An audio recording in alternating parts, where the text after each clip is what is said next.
Leonard's not here anymore. I guess I should head back to the motel now. I hope Douglas is okay. Huh?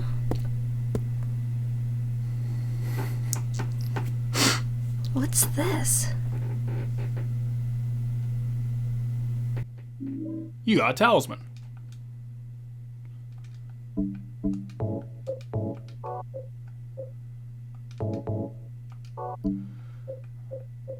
Oh, I'm not doing great for supplies. Oh, well. Actually, wait. Let's look at the talisman. It has an odd design inscribed on it. I got it after I defeated Leonard.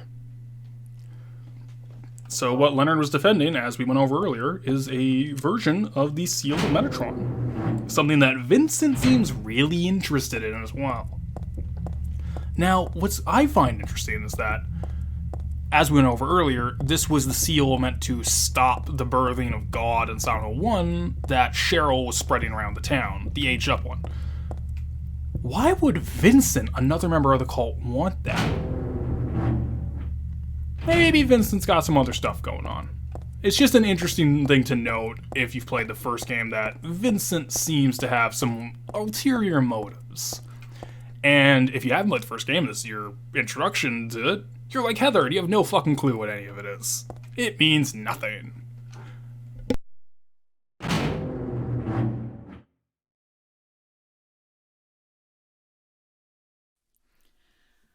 Why did you send her to my father?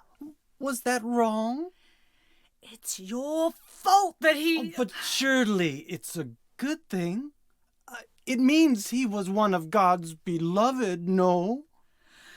Those who mock God will never receive salvation. You'll go to hell, Vincent. You'll never feel the joy of God's everlasting paradise. And you think God is going to save you? Ha! What do you know anyway? I know about the pleasures of this world. And I want to find my happiness while I'm still here. You hated your father, didn't you? I saw the way he hit you, and kicked you, and made you cry. The memory of his cruelty is forever burned into my mind. Yes, and that's why we need God. What you call faith is nothing more than a child crying out for love. That's why you're all alone.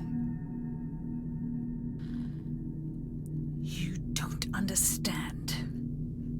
None of you do.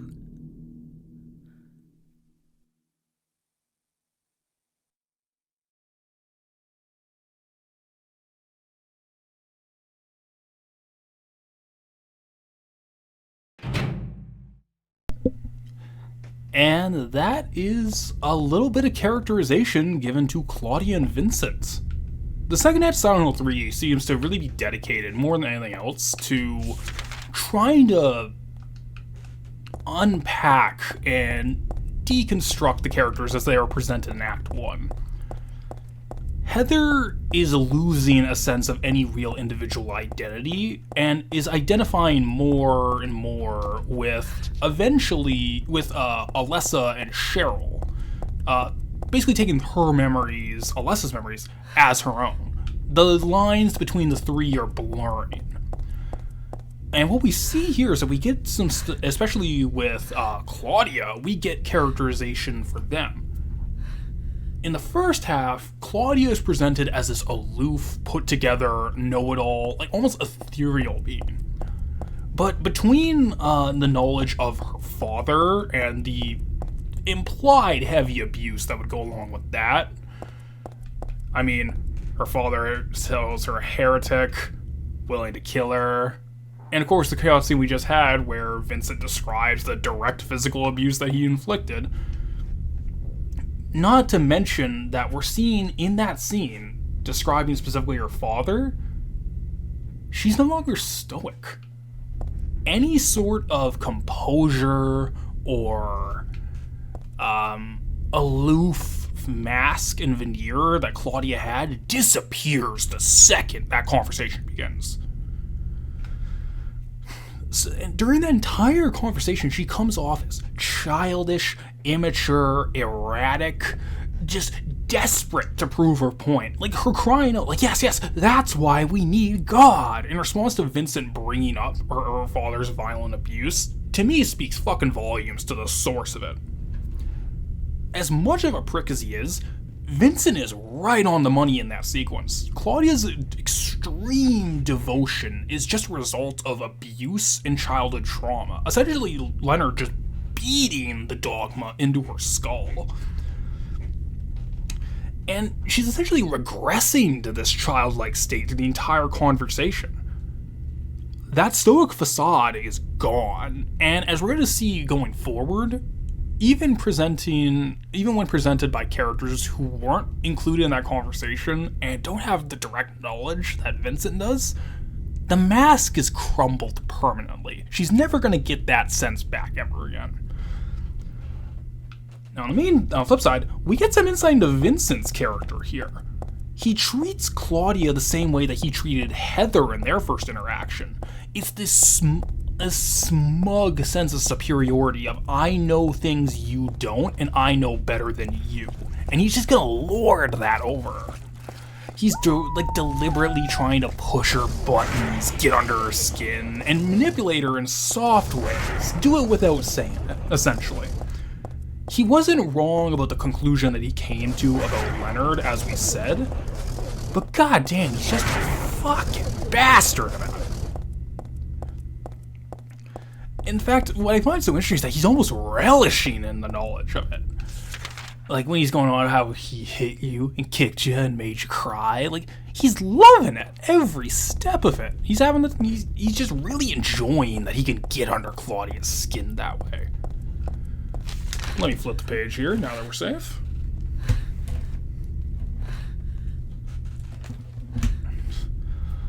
I also like that we get a little line pointing towards his true motivations. I know the pleasures of this world, and I want to find my happiness while I'm still here. Maybe Father Vincent of the cult ain't as devoted as he seems to be, and paired with the fact that he's actively hunting and pushing Heather to give him the seal of Metatron, which, as we learned in the first game, is directly against the birthing of God, which theoretically should be his goal as a member of the cult. It speaks volumes to Vincent's real motivation about the whole thing, but we'll talk about that in the endgame, where basically all the cards are just put on the table.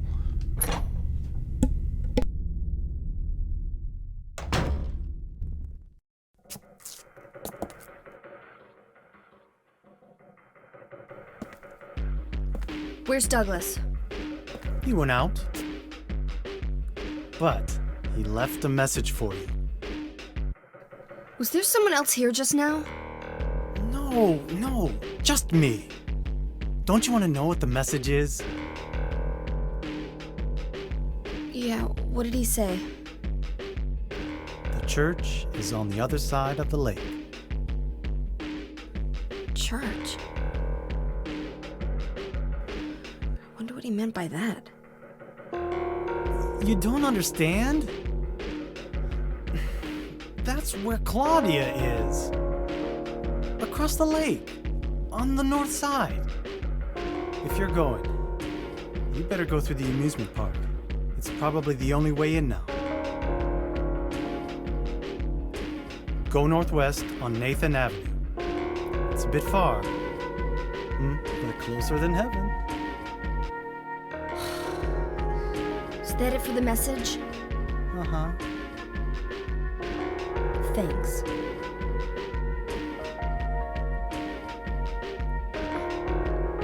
Douglas really said that? What's wrong? You don't trust me?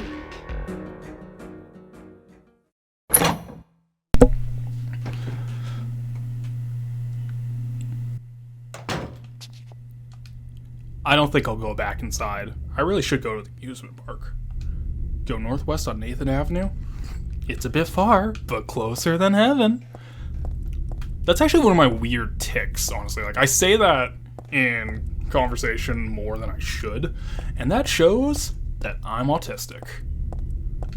So, Nathan Avenue. So, anyone familiar with, like, the big map of Silent Hill? Let's see, do we get it? Yeah. So, if you're familiar, the Lakeside Amusement Park is all the way up there. And we are all the way at the bottom of the map. Now, that's a big distance. Fortunately, it's just going to teleport us once we get to a certain part of Nathan Avenue. However, this is the last time I'm bringing it up. This goes to show what I'm talking about. This was supposed to take place in northern Silent Hill.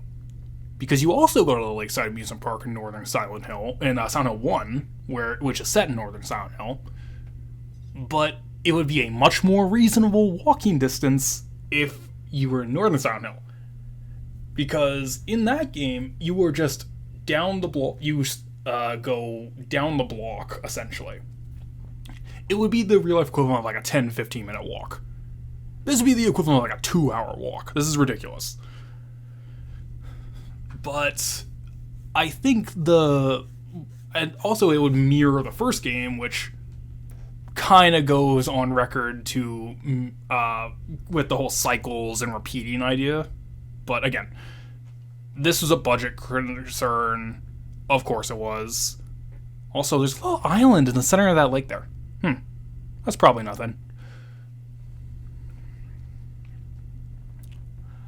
But yeah, let's get to the last detail about that conversation earlier between Vincent and Claudia. So, with Claudia's arrested development from her father's abuse and her intense religious fervor that she clearly does believe in truly, essentially being beaten into her, as I sort of speculate, I don't think it's a stretch to say that the real villain of Silent Hill 3, for as minor a character as he is Leonard Wolf.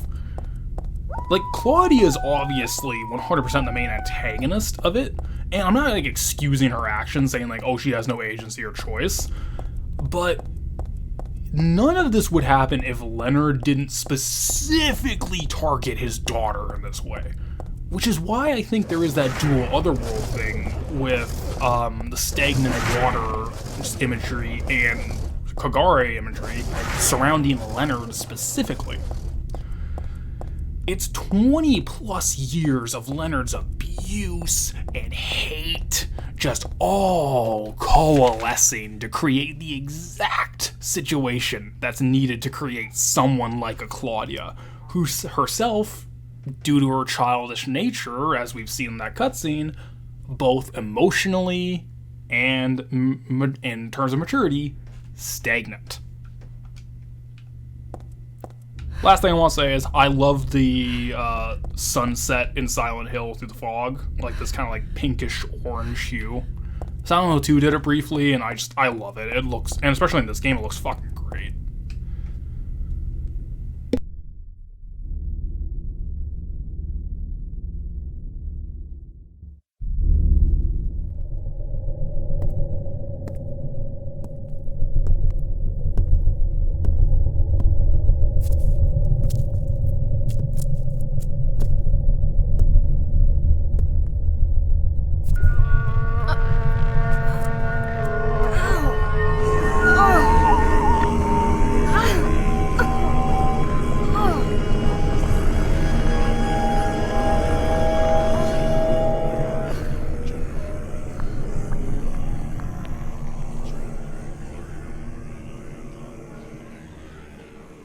Oh, hell.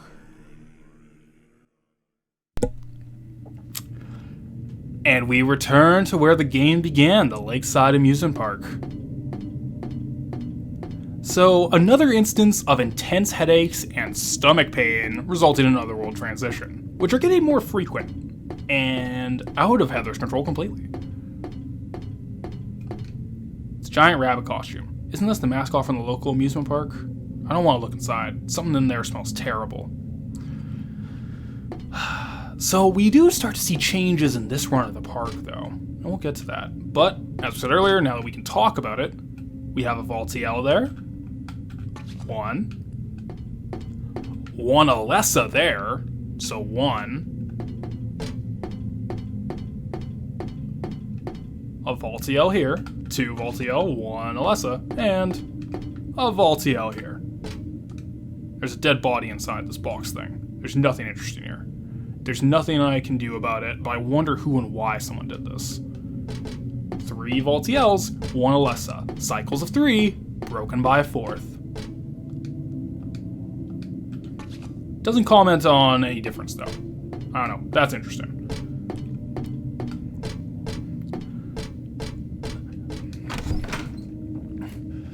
Alright, let's fucking go!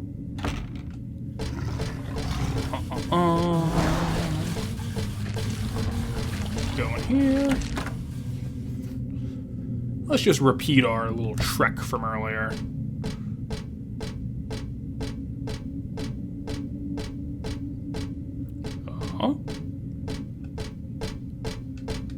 Throw shirts. I don't need anything here.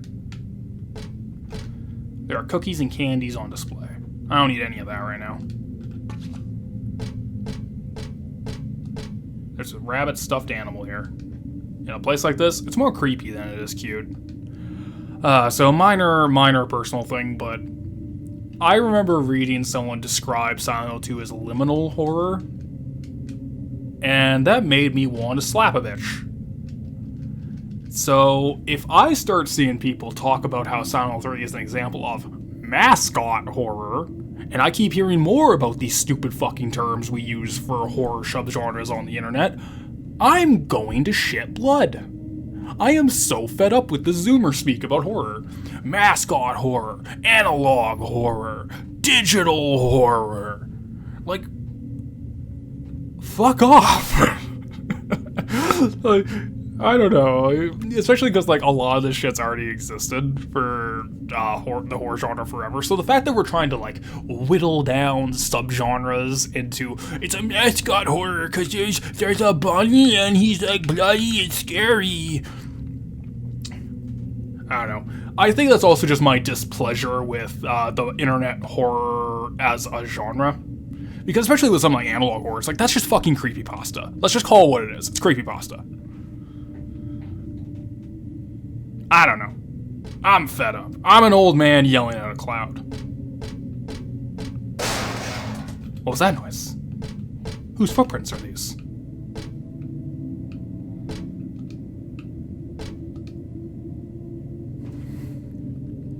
I got a roller coaster key.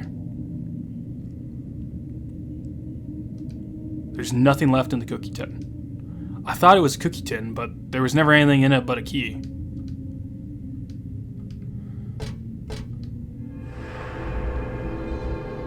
Let's save the game. Uh-oh. The sweets seem to have fallen from the shelf and gone crushed. This wasn't a part of my dream. So, we're already seeing changes in the dream itself, which is very interesting, I think. So, in medias res, but things are different, subtly this time around. Alright, let's get past the horrible bagpipe monsters. And they're gonna start screaming at us again. Ah! God, these things really do just have like the worst audio cue of a horror monster. They are just great. But they're supposed to be, so it's kind of good. But man, pendulums, you kill me. Use the roller coaster key. So now we can get in here. Well, Heather was killed by the roller coaster last time. Let's maybe turn it off. What's this? What the hell is this? I feel like I'd catch something nasty if I touched it. I really better not mess with it. Not that I especially want to. Looks like this looks like a roller coaster control panel. I speak the English good. It's been left on. Will you turn it off?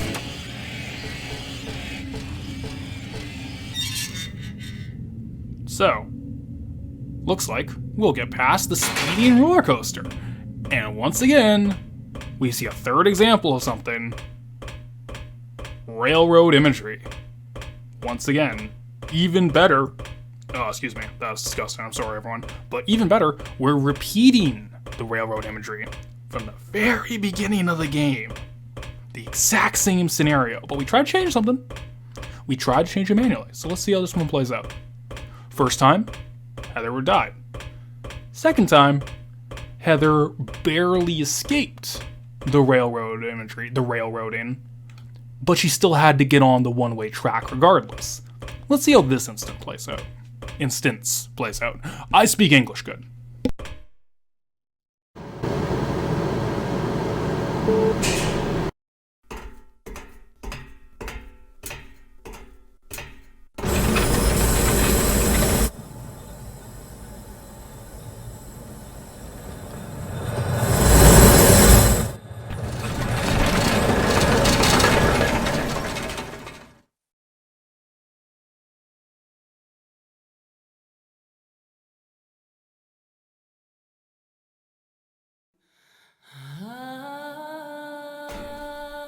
I hired you to find the girl, and you performed serviceably. What is it now? You lied to me about Heather, lady. I don't like being used. Lie? What lie? That Heather was kidnapped from you. But it's true. She was originally one of us. That man, Harry Mason, stole her away and kept her hidden from us. Yeah, but she says she was happy. She was brainwashed by him, deceived, because her true self had not yet awoken. She carries God within her. But when Alessa, Mother of God, truly awakens, Yeah? What's gonna happen? she will usher in the eternal paradise. What kind of place is that? A place with no pain, no hunger, no sickness, no old age. There will be no greed or war, and all will live by God's grace alone. No this, no that, no nothing. A paradise? For castrated sheep, maybe. Sounds pretty boring. I pity you. You still don't understand.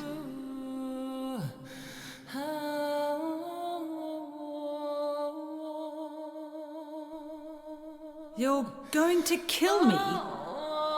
Is it really so easy for you? I've done it before. Then I truly do pity you.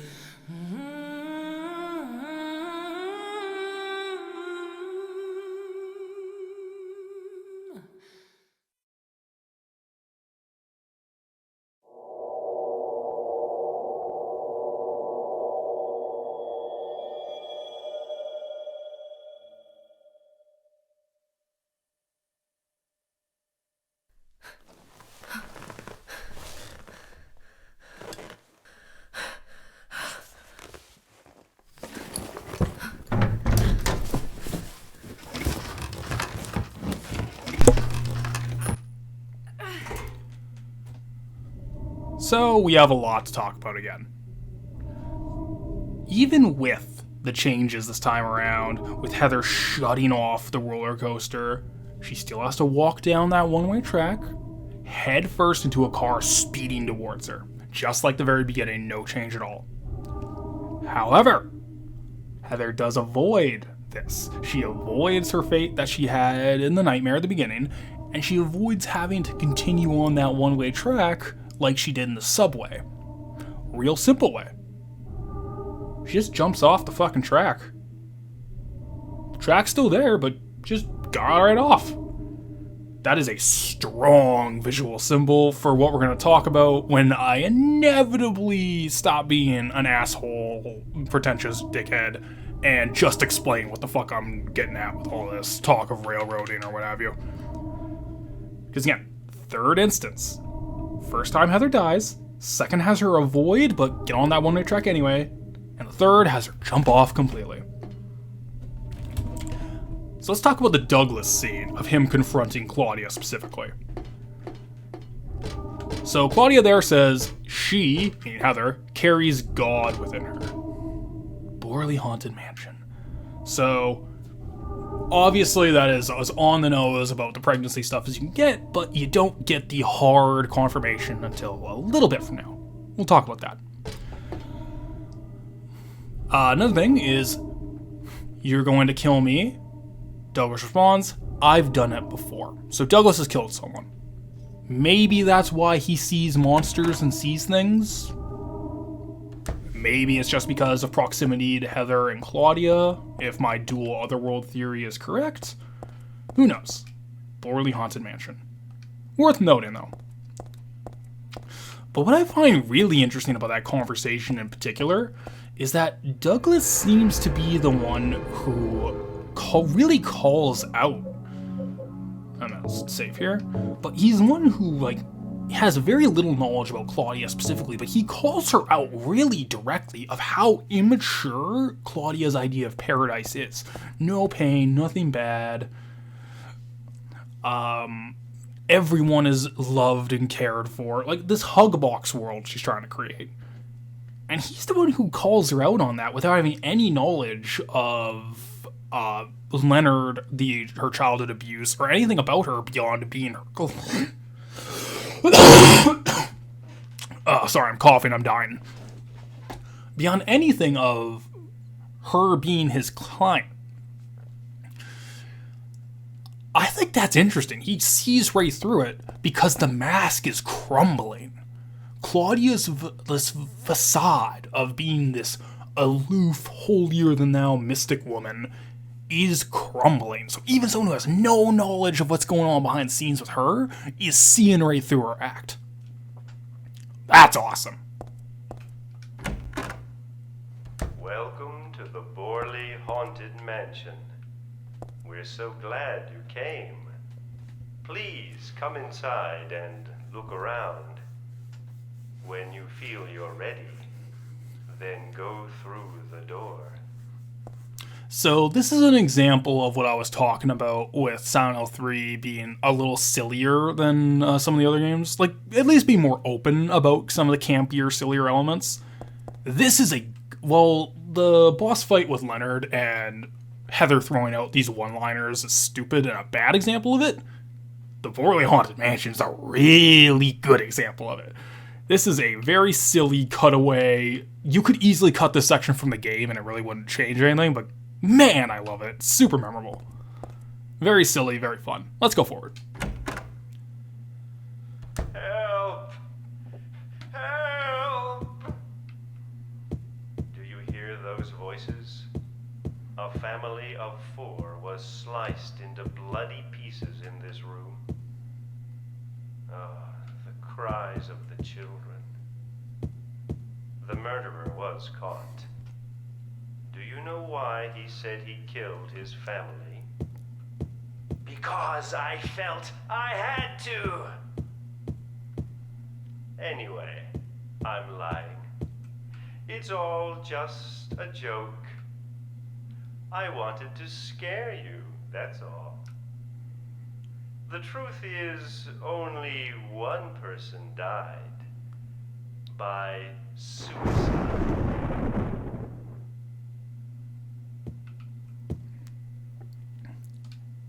So that whole family murder thing was just made up? But if that's true, how do you explain all the blood in this room? Could it be that the guy who committed suicide really did kill a bunch of people? No, how could I be so stupid? This is a haunted mansion, of course it's all made up. What was I thinking, anyway?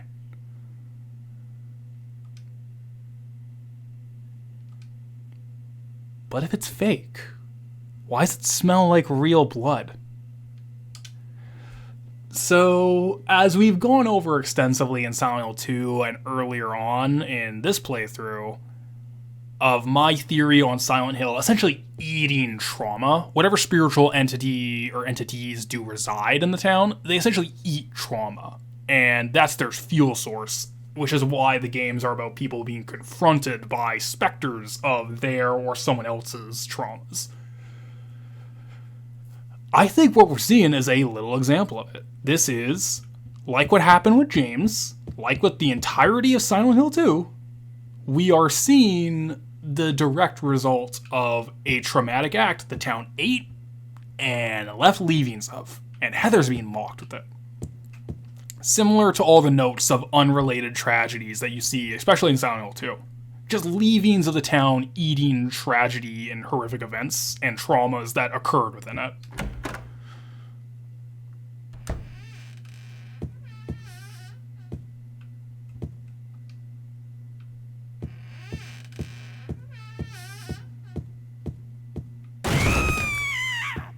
That's Danny.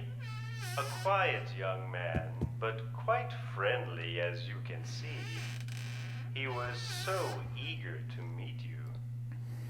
His hometown is New Orleans, but he came here after first losing his way. Oh, maybe you might know. Where is the path to heaven? I love that delivery of that last line. Just where's the path to heaven delivery. There's something so menacing and mean about it. It's like, it's where this goes from being like a generic audio track of a toured haunted house experience to talking directly to Heather. Ooh, that's creepy. I like that. Jeez, it's real. This is a real dead body hanging here. I don't think they meant for this to be part of their attractions. Who would have done this? The hanging man is blocking the way. It's all rotten and disgusting, and I don't want to get any closer to it. Whoever it was, feel really sorry for him. Hanging man's blocking the way. But, so this is Danny. He came to Silent Hill and ate shit after first losing his way. Just like James Sunderland. Just like Eddie Dombrowski. Just like Angela Orozco. Like, I think the implication seems to be, and why I don't really buy the line that Douglas says earlier about going to Silent Hill on a missing persons case but never finding him. I don't buy that being James, because it seems like this is far more common. Silent Hill 2 is just a microcosm of what the town does on a larger scale after the Alessa incident. It seems to attract people like Danny here, and the cast of 2. I also total headcanon pull from my ass, but I do wonder if this is a reference. If the little old dead man rocking in a chair in a library, is this supposed to be a reference to Harry, the writer who died and sitting in a chair in a pose similar to this? Totally pulled from my ass, but who knows? This mansion is quite old, so please watch your step. Sometimes the floor suddenly gives way, and beneath the floor, there's nothing. So this is one of the crueler tricks on hard, either puzzle or action mode, I forget which. But on the hard mode, this is a cruel trick. I'm so sorry. This place is just falling apart. The mechanism is broken, you see. It wasn't supposed to stop there, I assure you. So, on the one of the hard modes, if you don't essentially ready your weapon to crouch slightly, like she's slightly up, slightly down, that little distance, that little height difference, that's enough to instantly kill you. This is one of the meanest bits in the hard mode. Kinda love it. There's the exit. I hope you enjoyed your tour. Please come back anytime. Or if you'd prefer, we could come and visit you instead. So, are you ready to see a sequence that Silent Hill Downpour plagiarized for its entire otherworld? I am.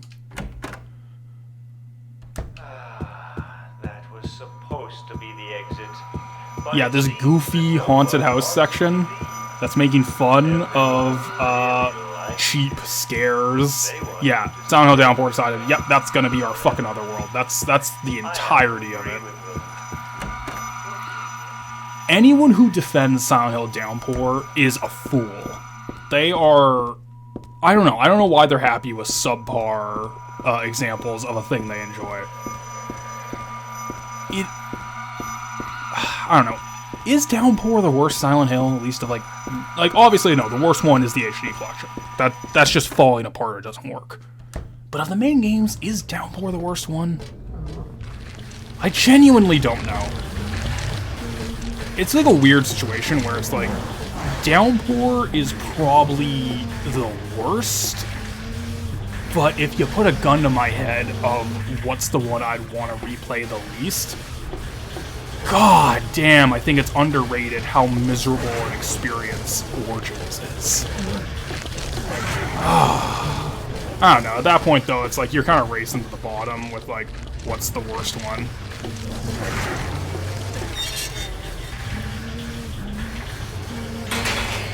Uh-oh. Uh-oh.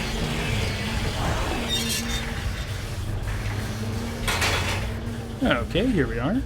And a few moments, I will be back. I need more coffee. A few moments later. And without further ado, we return. Okay, double check my recording setup here.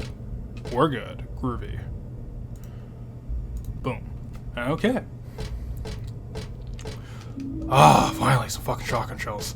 It's not going to be worth it just because of the controller issues the emulator has, but might be alright for clearing some enemies. It's a flyer for some kind of musical for kids. Looks like they did this on stage. It looks like they did it on this stage. This place is empty now, but I'll bet it was packed that day.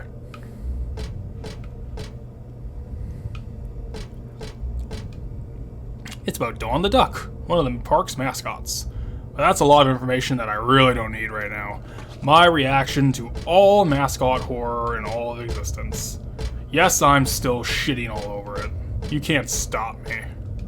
I got a chain. Swinging a chain. Swinging a chain. And red shoe. There we go. Oh, Kung Pao. Truly the greatest movie of all time. Yeah, there's a bunch of, like, 4 other mascot characters, like Robbie the Rabbit, but I've made my stance about that shit known. Not a fan. Which sucks, because, like, I do like Robbie, he's fine. Like, the whole Innocence Corrupted angle he brings to it, it's kind of fun, but I don't know, man.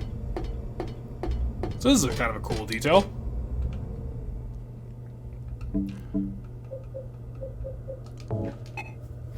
King. Fuck. Okay, well. This column here. Wouldn't that work? Basically, it's to open a door by force that's like rusted shut. But this has fine. Better to do something with the other half, though. So the chain is now like physically an item in the environment, and it's not locked, but I can't open it. I'm not strong enough to budge it. There's gotta be a better way. But what's really cool is that the chain is a physical thing in the environment, and it like goes all the way back to the column over there now. Cool shit. Cool shit. This game's good. You got handgun bullets. How many handgun bullets I have anyway? Okay, we could be doing better for resources, but, you know, not abysmal. Turn on, yes.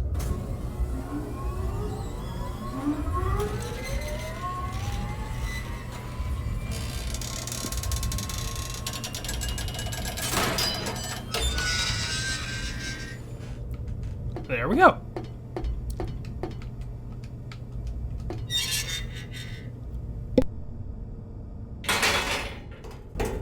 Douglas, You're late. are you hurt? I can't move my right leg. I think it's broken. I'll call an ambulance. What? I don't think one will come. Don't worry. used to it. You old fool! Getting yourself hurt like that? Sorry. Why did you have to do that for me? What'll I do if you die? What'll we do if this god thing gets born? Come on. How powerful could a god from a dump like this be?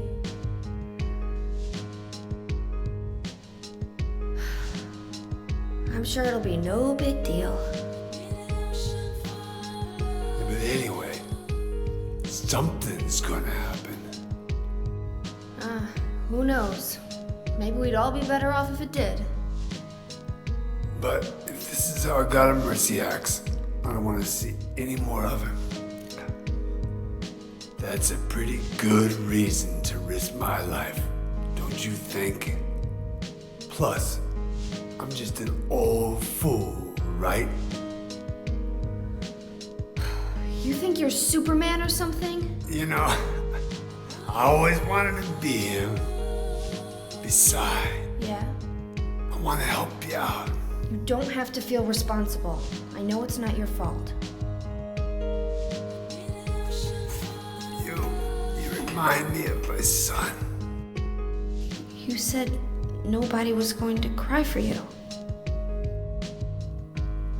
Dead people don't cry. Stupid kid got himself shot robbing a bank. But why? Maybe because his pop was a penniless good-for-nothing. Who knows? Anyway, now I guess I'll never find out. Sorry. I shouldn't have said you reminded me of a guy like you. Well, maybe if you had compared me to your daughter. Listen, I'll take care of the rest. You stay here and I'll be back when it's over. You'll be okay by yourself. Hey, no problem.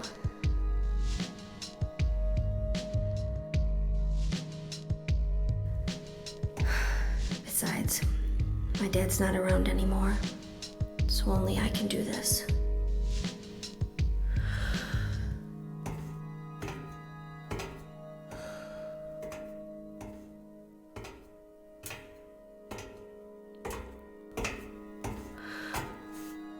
What are you doing? Maybe killing you here is the only way to end this nightmare.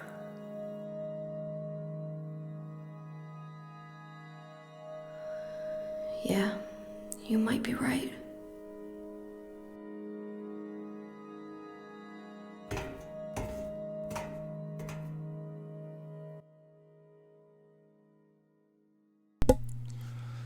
So that shot of Douglas pointing a gun to the back of Heather's head, that is 1,000,000% just done for the trailer. It's such a pointless scene. Such a pointless detail. That was just a trailer shot, man. But I'm okay, maybe not pointless, because it does introduce the idea of this like almost defeatism, where it's like maybe killing you is the only way to end this, and like Heather kind of agreeing with that. It's sort of introducing this element of essentially defeatism to the whole process of events of the game, which could tie to what we'll see in a little bit from now. So maybe it's not as pointless as I'm making it out to be, but I don't know. That always like stood out to me. So how exactly did Douglas get hurt? Because he had Claudia at gunpoint last time we saw him. People chalk this up all the time to like, oh, Claudia's powers, blah, blah, blah. Honestly, the most likely answer is she got one of the members of the cult to just kind of gank him from behind or something. Maybe he's a monster, maybe he's just a regular person, who fucking knows. But this is the last encounter that we have with our friend Douglas over here. Last time we really see him for the rest. This is the last time we see him for the rest of the game until the endings, I think. Interesting. Let's talk a little bit about Douglas. I don't know. Let's do a last character discussion on him. Since I really have nothing else much more to say beyond one detail in the endgame, but we kind of get Douglas's true nature really laid bare here. He's just a sad, lonely old man who lost his only family, his only son, and that's probably why he's warmed up to Heather so readily. We have a father without a child, and a child without a father, so there's a little parallel between the two there. Probably exactly why he warmed up so immediately, outside of his own guilt for essentially being the catalyst of Claudia finding her and Harry in the first place. The thing is, though, is that Douglas still isn't perfect in the scenario. Outside of the fact that he is the catalyst, he's sort of imposing an identity on Heather still, just like everyone else. You remind me of my son. It's that kind of projection where like everyone else in the game, he's imposing this on Heather, which really seems to be the core of Heather's arc, is imposed identity like that. And he's another factor of that. So let's actually just talk about that, because I've been talking about this a lot, but it is a constant throughout Silent Hill 3, specifically for Heather's arc that she faces. Harry, initially at least, sees her as a replacement for Cheryl. Claudia just sees her as Alessa. The cult views her as a tool or as its property for the child burying ritual, and essentially Claudia does as well as the spearhead behind that. Douglas sees her as a son stand-in. Stanley is an object of lust, so on and so forth. Barring Harry, who initially is that way, but sort of has a little redemptive moment there, none of them really stop to think about Heather as an individual or what she really wants for herself, Heather included, because as we're getting that in this, the second half of the game, second act of the game, we're getting Heather conflating her own individuality with Alessa, with the Cheryl before. Alessa's memories are my memories, and I will speak of them as such. Also, once again, it ties back to that railroad symbolism, which we'll touch on very shortly. So Douglas killed someone, and his son was shot robbing a bank. Some people say this implies that Douglas shot his son. I think that's too coincidental. I think that's like way too soap opera-ish, but you could read it that way if you want. It is like very intentionally framed in such a way. I don't know.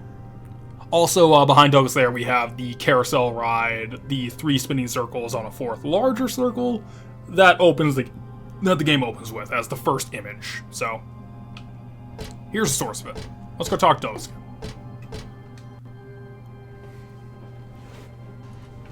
What is it? I just came by to make sure you were still alive. Sorry. I'd come with you if I wasn't hurt. Yeah, well, I guess that's the problem with older guys, huh?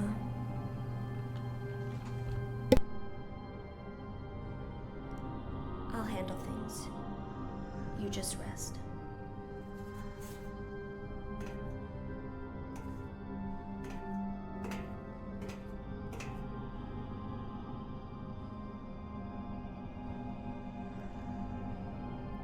Don't die on me, okay?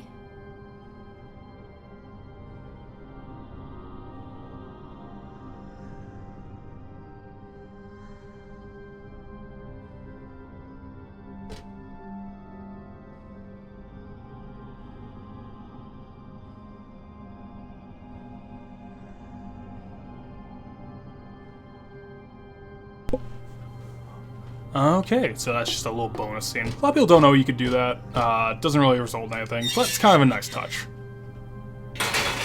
Alright.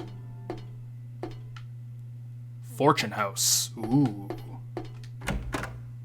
There's some implications here. What's this?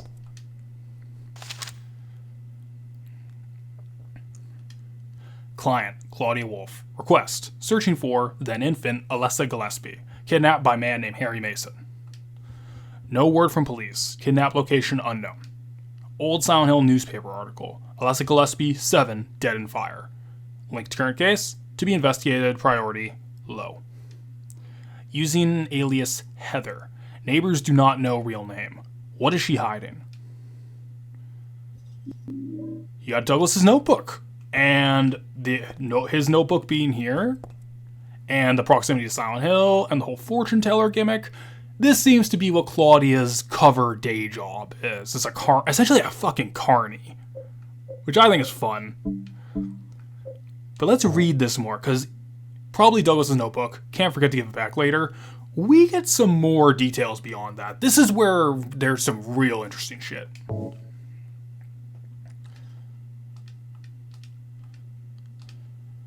According to records, 24 years old. Client says looks 17.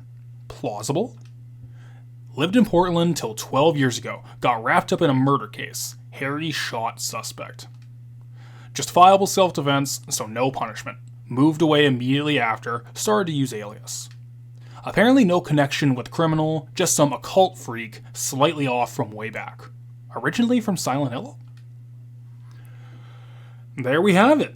A little bit of Harry and Heather's life together detailed more. Harry killed a cult member to presumably protect Heather from being kidnapped once again after living in Portland, which explains why Heather has so few roots in her new life and is essentially paranoid, where Harry gives her a stun gun, she walks around with a knife.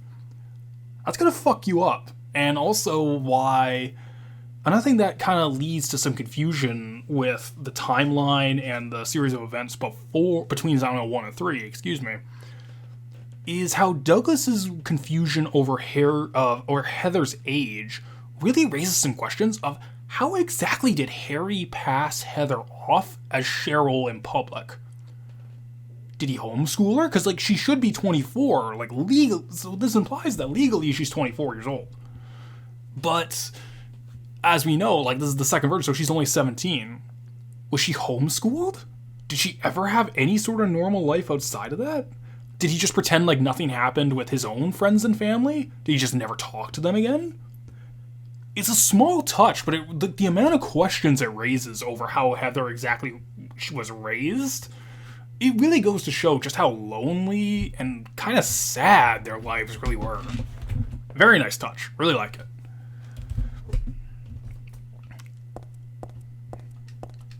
You got a doll head. The symbol usually looks unnatural and weird, but here, sort of seems to fit. It still makes me feel creepy though, like someone's peeking into my brain.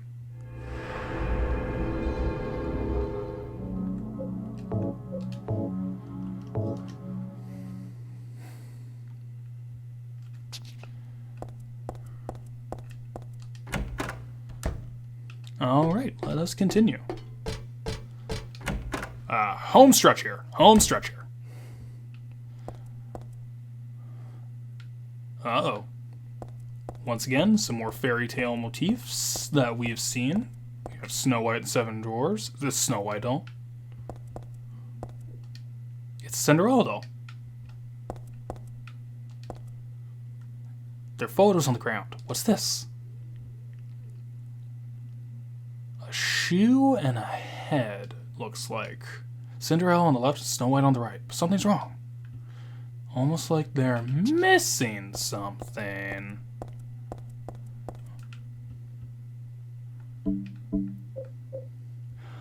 It'd be cute enough on a normal doll, but just a head? Downright creepy.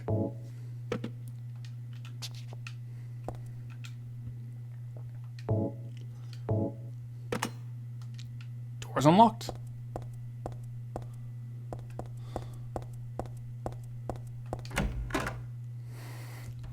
Just a little fairy tale motif that Silent Hill games have always had. 1 and 2 both had them to some degree. The princess thing was more of a Silent Hill 2 thing, though, with the music box puzzle. This is the dragon that guards the treasure chests. It's just a prop and not scary at all. Let us continue.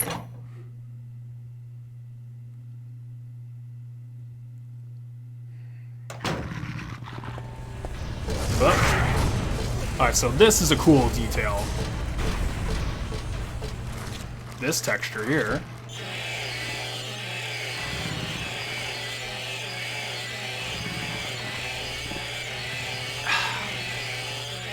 Dolly is the one who said it. Said that girl was a demon. That she took my daughter for a sacrifice. But it's not totally believable. I mean, appearances can be deceiving.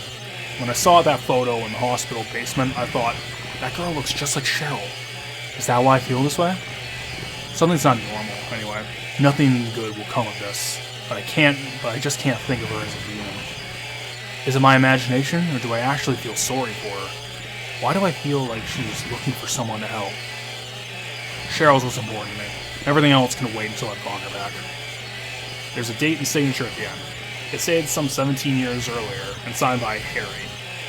Dad? So if you remember that texture, that little model there, that is that's Harry Mason's save points in Silent 1, which implies that he's writing notes all throughout Silent 1 to mark his progress, which I think is really cool. That's a fun detail. Alan Wake, the first game, would go on to do something very similar years later. It's just a fun detail when your character's a writer. We have ourselves Silent 1 Alessa model. Just seeing him out in the open now. Got another one over here.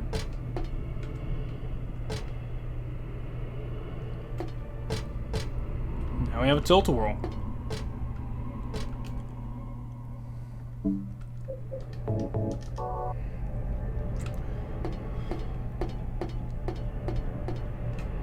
A merry-go-round, it's not tilt-a-whirl. Doomed, you fucking fool. Uh-oh.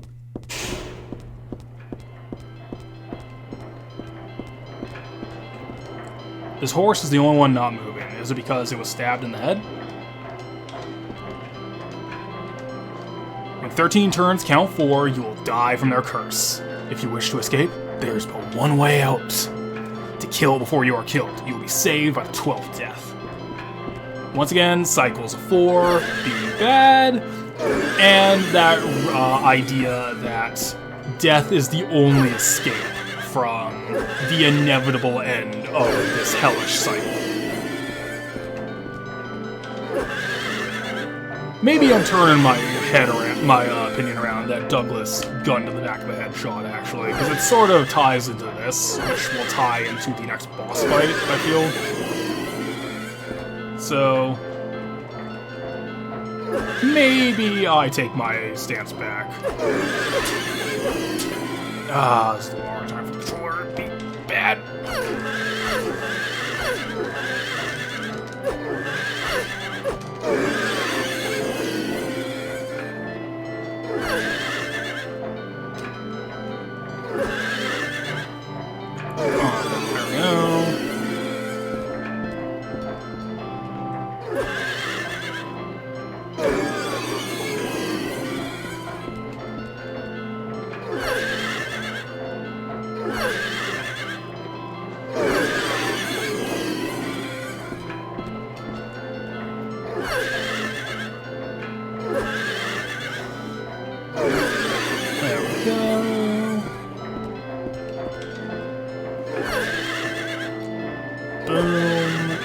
Last one. Think. Any more? No. Sweet. And there we have it. But yeah, more examples of a fourth cycle being a bad thing and resulting in some sort of death. Death being the only escape from said cycle, etc., etc. So, pretty much establishes what this is all about.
And here we have the memory of Alessa. The game is no longer being subtle about it, or even trying to be. Heather is fighting the memory of Alessa on an endlessly looping spiral. An endless cycle, if you will. Like, it's not even trying to be subtle about it at this point, but fuck it. We're towards the end game. May as well just get it all out this way. Uh-oh. So, let's talk about the Book of Lost Memories description of this boss. Alessa's obsession, quote-unquote.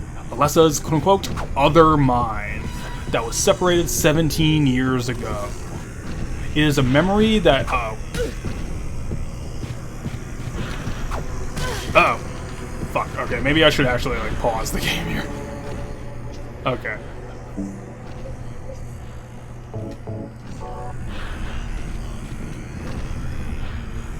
Let's start from the beginning. I screwed up. Alessa's obsession, quote-unquote. Alessa's, quote-unquote, other mind that was separated 17 years ago. It is a memory that clings to this place. Now, to me, maybe because, like, obviously I'm projecting my own bullshit, but when I hear a memory that clings to this place, I think of, again, the concept of Kagare. Tainted, soiled, spiritually unclean land. And the memory from it. And also, another detail about that, well, also, on that note, the fact that this is a corrupted reflection of Heather, the same way that we had Heather face that sort of corrupted reflection literally in the mirror in the Brookhaven Hospital segment, kind of goes to my idea of, like, this being a symbol of Kagare, that rot, of that impurity.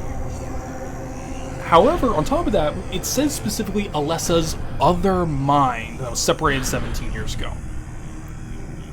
Now, obviously, this is a reference to Alessa and Heather being separate entities, which is the end of this, of the second act's arc for Heather, I guess I'd say.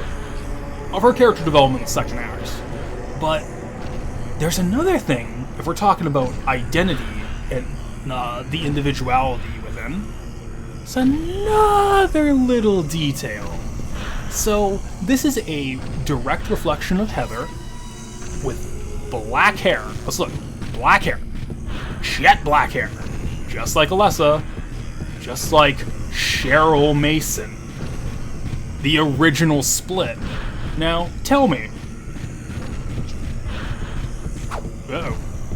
Let's try to get a good look at this, but that looks like a burning body in the dead center of the arena, does it not? Who do we know was burned as a pyre like that? Alessa. Who do we know was the original other mind of Alessa? The first Cheryl.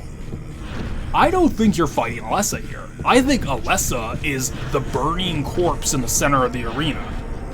Well, corpses, because as we see, 1, 2, 3, there's a third one back there, and 4. A fourth incarnation, a fourth revolution, a fourth cycle. I think the center of the arena is Alessa. That's who is symbolically represented there.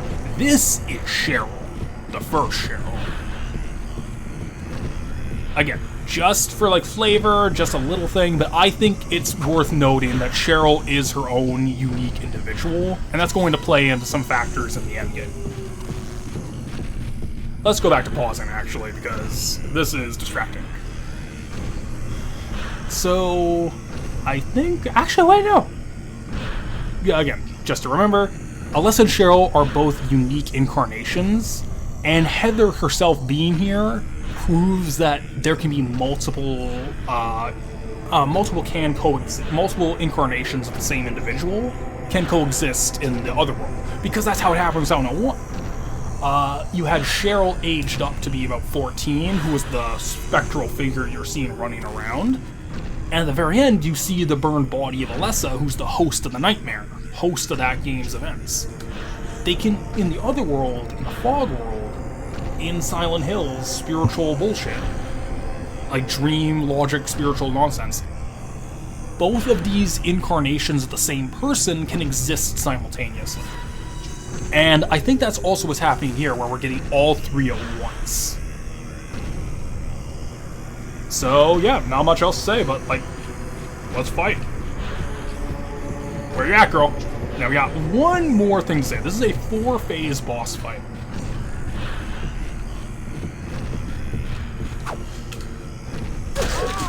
This is a 4-phase boss fight. Alright, come on. But in a 4-phase fight... Gotcha. Alright, gotta wait. Gotta wait. Come on. Come on, swing first. Swing first. But this is phase 1, and she has a switchblade. Keep that in mind. Get over here.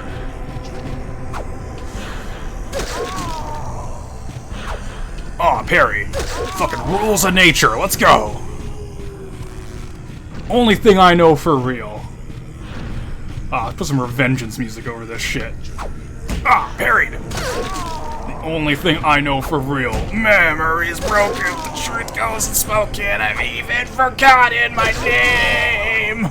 Alright, phase 1. Yeah, we're fine. We don't need to deal. Oh, we need to run. Phase 2. Gun.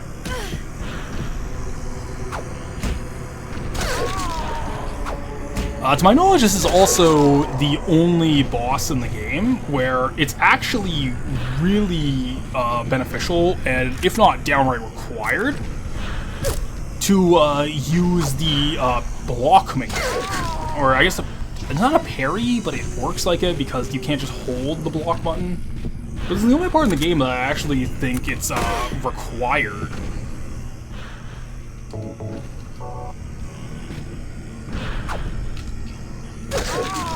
Alright, so that phase 2 here is a handgun. So, boss is open and heat. Also, speaking of reflections, this is a direct reflection of the boss fight with Sybil in Silent Hill 1, where she fought Harry on a carousel in the amusement park like this, and also used a handgun primarily. Get over here. Coward! Get back here!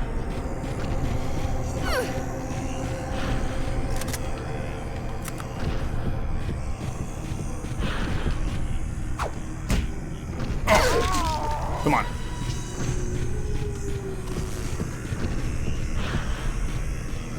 This is partly why the boss fight is like quite annoying actually, but let's see. Let's see if we can get closer.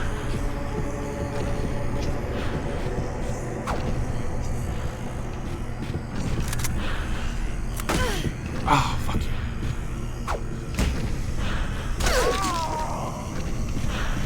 Get over here. Over here.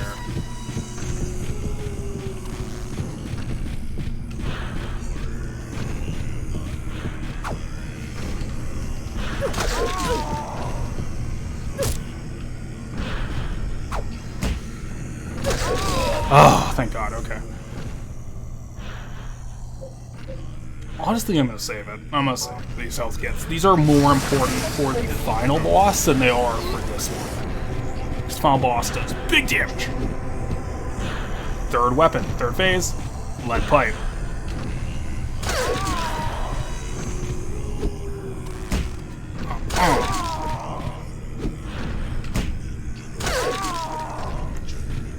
Come on, get over here.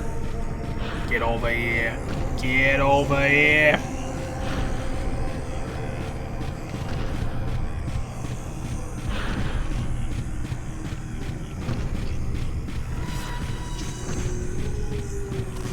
Come on.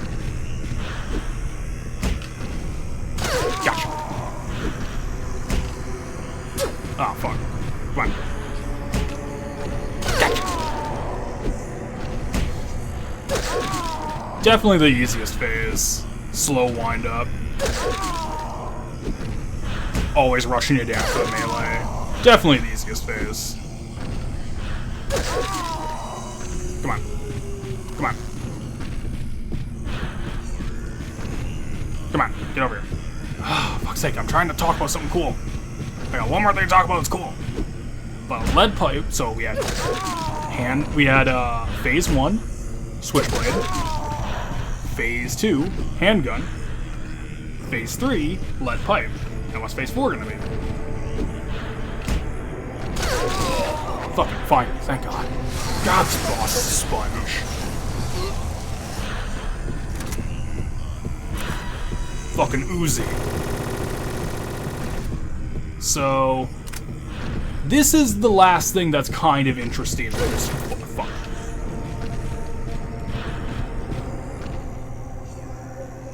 Yeah, we're using the full heals for this fight. This is the thing that's kind of interesting for the memory of Alessa fight.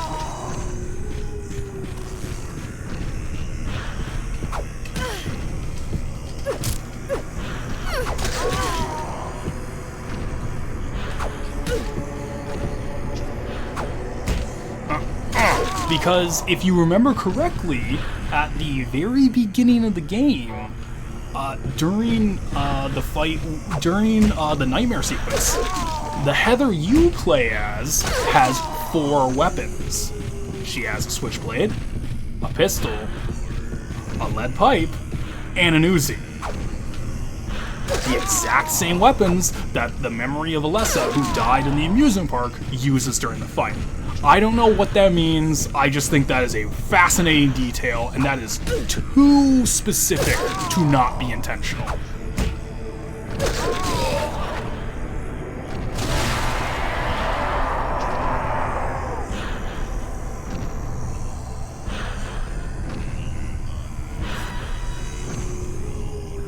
But here we go.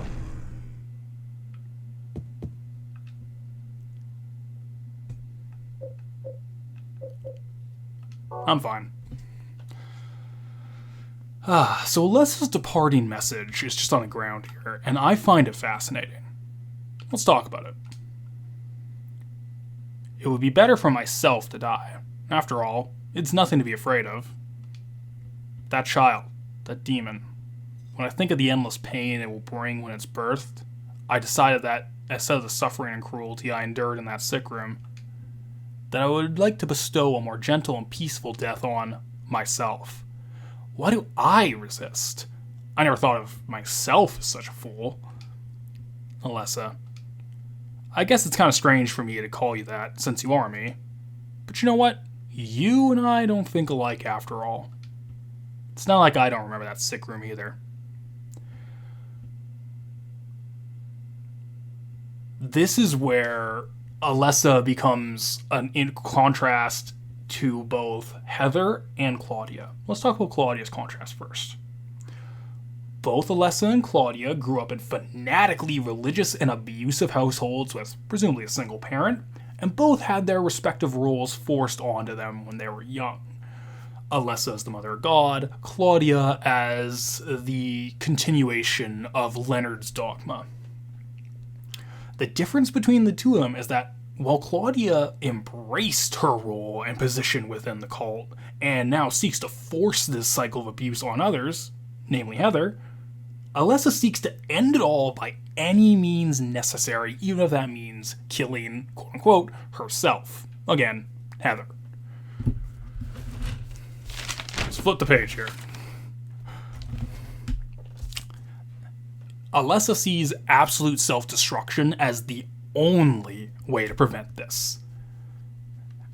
The only way to stop the cycle of rebirth, of abuse, of just the meaningless suffering of the whole affair is to end it all.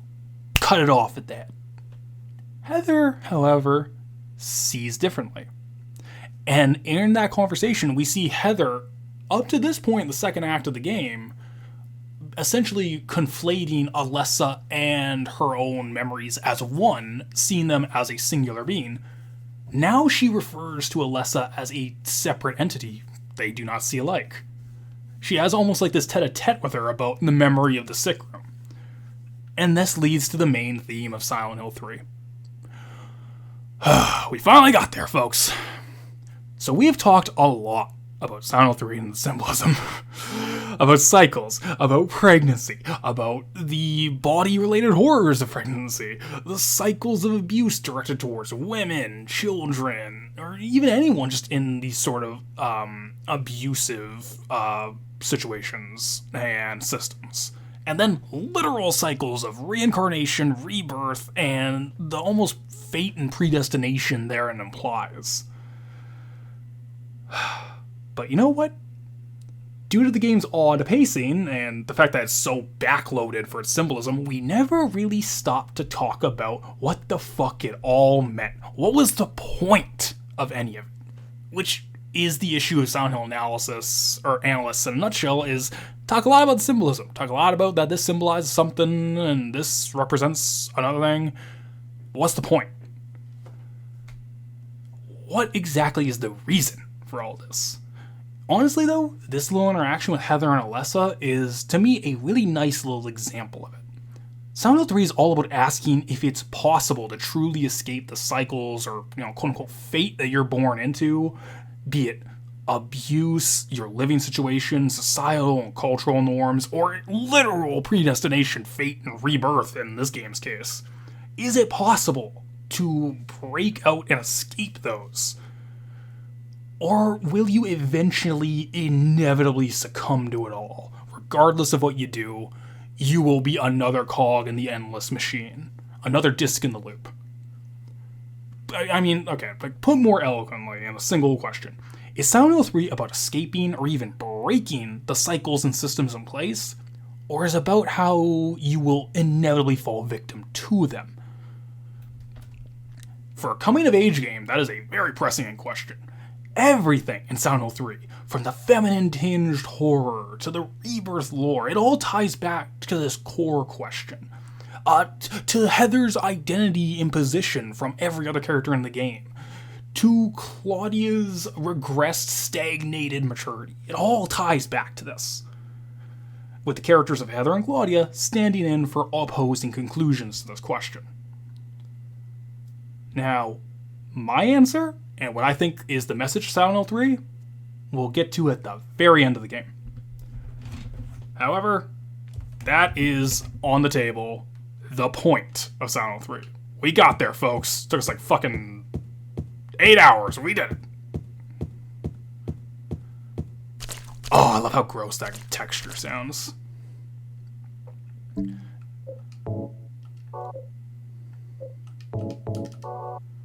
we go. God, sounds so gross and sticky. I don't have a map of this area. So we're having a little bit of the old-fashioned Silent Hill impossible space teleportation going on. Because for the main map of Silent Hill, of the center to Luca Lake, we're actually going to the island there. And we know we are because this is about to be the main church of the cult. Which Silent Hill 2 shows to be an island of the center to Luca Lake. Stained by the evils of this world, we hold our sorrows within us. Only you can heal us these wounds. Each morning, afternoon, evening, and night, we call out your name and pray for the day of the miraculous descent.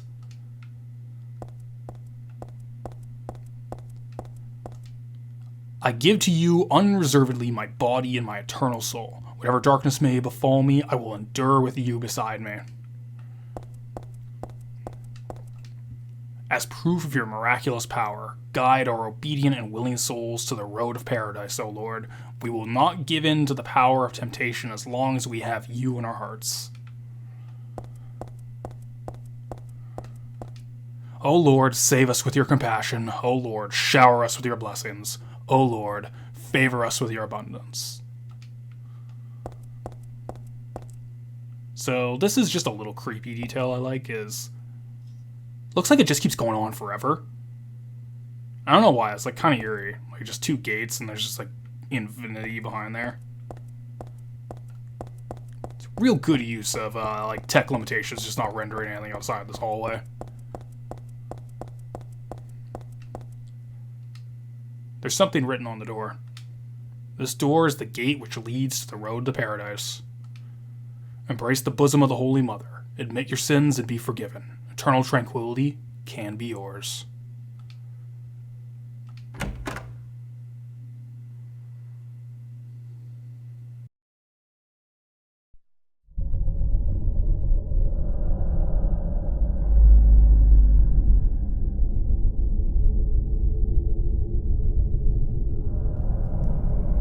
How did you get here? It was Vincent, wasn't it? He led you here. When will he cease his meddling? But it's just as well. Luring you here also serves my purposes. Checkmate. Not yet. The time is not yet at hand. The time when all will be forgiven their sins. When the paradise we have long dreamed for will arrive. After the judgment and atonement, an eternity of bliss. Oh, Alessa, the world you wanted is nearly here. That's not what I want. Not you. Alessa, your true self. But I am Alessa. My little Claudia, my dear sweet sister. Alessa, is it you? Oh, how I've missed you. I don't need another world. It's fine the way it is. But you said it yourself. The world must first be cleansed with fire. But that's not what I want now. Alessa, don't you want happiness? Have you become blind to all the hopeless suffering in the world? We all need God's salvation. Listen, suffering is a fact of life. Either you learn how to deal with that or you go under. You can stay in your own little dream world, but you can't keep hurting other people. Besides, I'll never forgive you for hurting my father. I wish only for the salvation of mankind. But for that to happen, the world must first be remade. And for that, we need God. You self-righteous witch! No one asked you to help! God is growing within you. You despise me, don't you? You're damned right I do! That's good.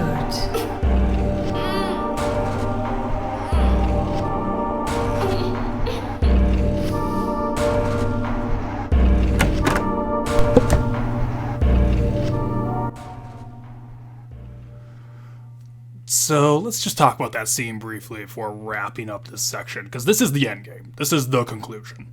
So Heather pulls a gun here on Claudia for the second time, but doesn't fire. So obviously, just shoot her. That criticism applies. However, I do think, because it's the second time she's done this, I think it's questionable if Heather really has it in her to kill Claudia, if that makes any sense. Like, it's easier to say that you'd shoot someone than it is to actually do it, and I don't think Heather has it in her. So I think that's why she's, delaying trying to do it, anything else to happen to stop all this.